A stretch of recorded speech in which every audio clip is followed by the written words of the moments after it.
seluruh perjalanan hidup kita, kita boleh mewartakan kasih Allah itu penuh dengan sukacita iman yang dalam.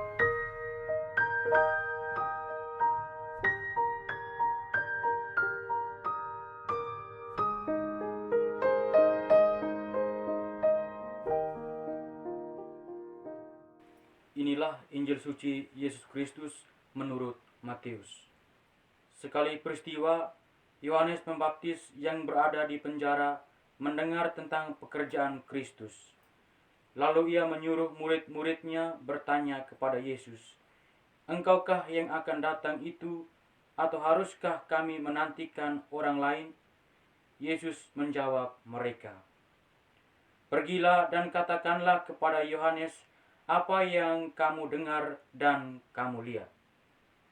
Orang buta melihat, orang lumpuh berjalan, orang kusta menjadi tahir, orang tuli mendengar, orang mati dibangkitkan, dan kepada orang miskin diberitakan kabar baik.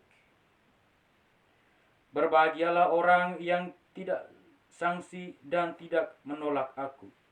Setelah murid-murid Yohanes pergi, mulailah Yesus berbicara kepada orang banyak tentang Yohanes. "Untuk apakah kamu pergi ke padang gurun, melihat bulu yang digoyangkan angin kian kemari? Atau untuk apakah kamu pergi melihat orang yang berpakaian halus? Orang yang berpakaian halus itu tempatnya di istana raja. Jadi untuk apakah kamu pergi melihat nabi benar? Dan aku berkata kepadamu, bahkan lebih daripada nabi, karena tentang dia ada tertulis, 'Lihatlah, aku menyuruh utusanku mendahului engkau, ia akan mempersembahkan jalan di hadapanmu.' Aku berkata kepadamu, camkanlah di antara mereka yang dilahirkan oleh perempuan tidak pernah tampil seorang yang lebih besar daripada Yohanes Pembaptis. Namun demikian, yang terkecil dalam kerajaan surga lebih besar daripada Yohanes."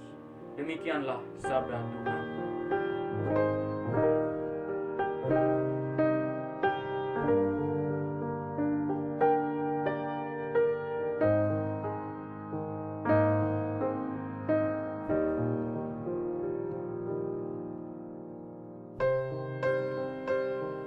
Saudara-saudara terkasih, para pecinta Karmelituk di mana saja Anda berada, salam berjumpa kembali di dalam edisi Karmelituk Minggu Advent ketiga.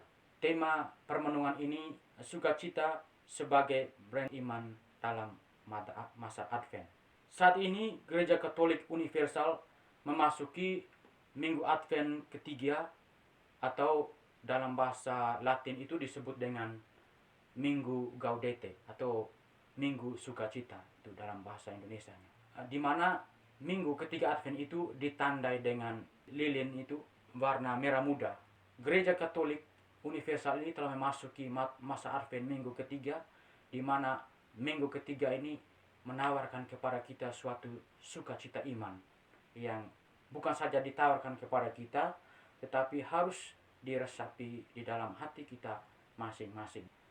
Dalam bacaan-bacaan suci yang akan kita dengarkan pada hari ini dikemas dalam suasana hati yang sukacita dan bahagia dan juga penuh pengharapan. Sebagaimana di dalam bacaan pertama, Nabi Yesaya dengan sangat indah melukiskan tanda-tanda yang selalu memberikan pengharapan akan kedatangannya. Kedatangan Yesus yang kita nantikan itu. Ia datang bukan untuk membinasakannya, tetapi untuk menyelamatkannya. Jadi Yesus datang itu bukan untuk melenyapkan, tetapi untuk menyempurnakannya. Dasar pengharapan itu adalah keyakinan bahwa Allah itu adalah Maha Kasih, Maha Cinta, dan Maha Besar. Maka kita pun harus menanggapi itu, harus menerima itu, harus dengan suasana hati yang penuh sukacita. Sehingga di dalam minggu ini pun kita selalu menampilkan suasana hati yang bahagia, sukacita, dan penuh pengharapan. Pengharapan itu melahirkan sukacita dan kebahagiaan, bukan saja bagi manusia, tetapi juga seluruh alam semesta. Sebagaimana diungkapkan oleh Nabi Yesaya bahwa padang gurun dan padang kering akan bergirang, padang belantara akan bersorak-sorai dan berbunga. Pada waktu itu, orang lumpuh akan melompat seperti rusa, dan mulut orang bisu akan bersorak-sorai. Hal ini menunjukkan bahwa rahmat keselamatan Allah itu bersifat universal dan melampaui segala sesuatu.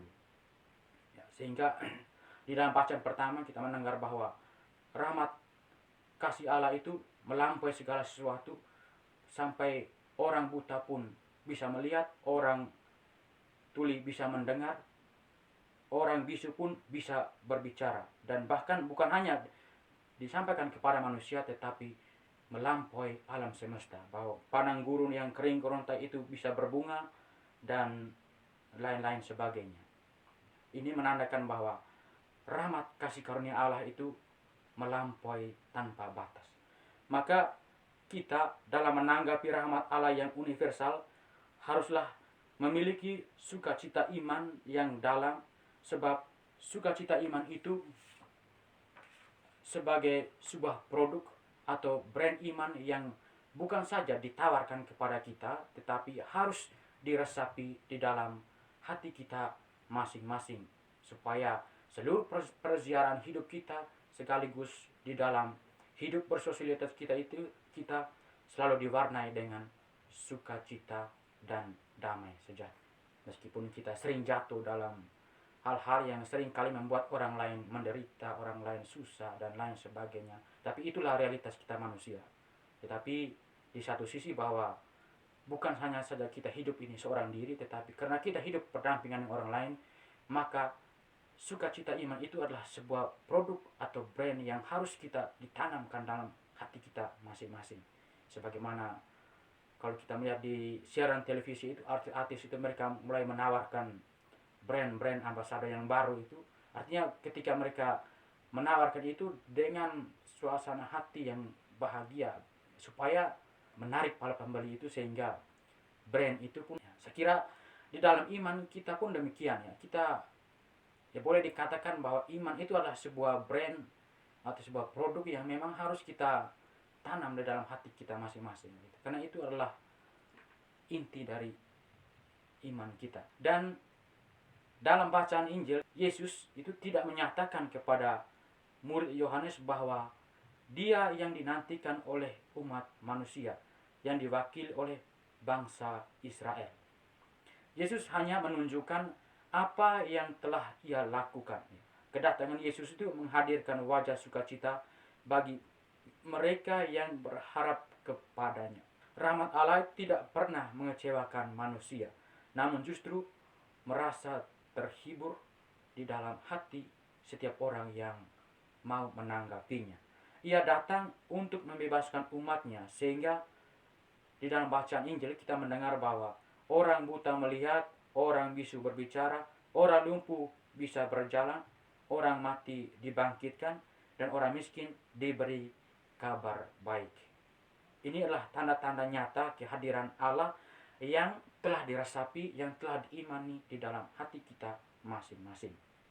Kerajaan Allah ada di tengah-tengah umat manusia, namun ia tidak mau menggembar-gemborkan bahwa dialah Mesias yang dinanti-nantikan itu. Kemesiasan itu bukanlah suatu produk yang mesti diiklankan di media-media online dengan tujuan supaya laris terjual. Tetapi bahwa apa yang diungkapkan oleh Yesus dalam bacaan Injil hari ini, bahwa Yesus tidak menuntut kepada para murid Yohanes agar mereka percaya kepadanya. Karena Yesus tahu bahwa melalui Yohaneslah telah dipersiapkan jalan bagi kedatangannya. Sebagaimana kita menyongsong pesta demokrasi ini, sudah mulai, para calon-calon sudah mulai kampanye di mana-mana. Tetapi bahwa Yesus kedatangannya itu tidak diwartakan, bahkan tidak mengharuskan kepada para murid Yohanes itu untuk percaya. Jadi bukti bahwa kedatangan Yesus itu yang sudah diresapi oleh para murid Yohanes, bahkan di dalam ungkapan ini Yesus mengatakan bahwa berbahagialah orang yang tidak menolak aku. Jadi kedatangan Yesus itu dia menyampaikan itu tidak dalam hal yang menggambar-gembor atau dalam hal yang sebagaimana yang saya katakan tadi bahwa harus diiklankan supaya semua orang tahu, tetapi cara kerja Yesus itu menyampaikan, mewartakan imannya itu melalui orang-orang yang telah menerimanya. Sehingga di sini dia mengatakan bahwa berbahagia orang yang tidak menolak aku. Ungkapan ini kiranya bukan saja ditunjukkan kepada murid-murid Yohanes, tapi juga kepada kita semua yang akan di dalam masa penantian ini atau dalam masa Advent ini, bagaimana kita mau meresapi iman akan Yesus Kristus itu di dalam hati kita masing-masing. Sebab iman itu adalah sebuah brand atau sebuah produk yang memang harus, yang telah ditawarkan kepada kita, tetapi yang paling pokok adalah bagaimana kita mau meresapi di dalam hati kita masing-masing agar seluruh perjalanan hidup kita boleh mewartakan kasih Allah itu penuh dengan sukacita iman yang dalam. Semoga amin. Allah Bapa yang Maha Kasih, di dalam masa penantian ini kami selalu memohon kepadamu agar Engkau senantiasa selalu memberikan kami sukacita iman yang damai, yang memberikan kesejukan kepada kami, agar di dalam perjalanan kami, secara khusus dalam pewartaan hidup kami, baik hidup sendiri maupun di dalam hidup bersama, agar kami boleh mewartakan penuh dengan sukacita iman yang dalam. Semoga apa yang telah kami iman ini membantu kami untuk meresapi karya-karya yang telah kami lakukan di dunia ini. Dalam nama Bapa dan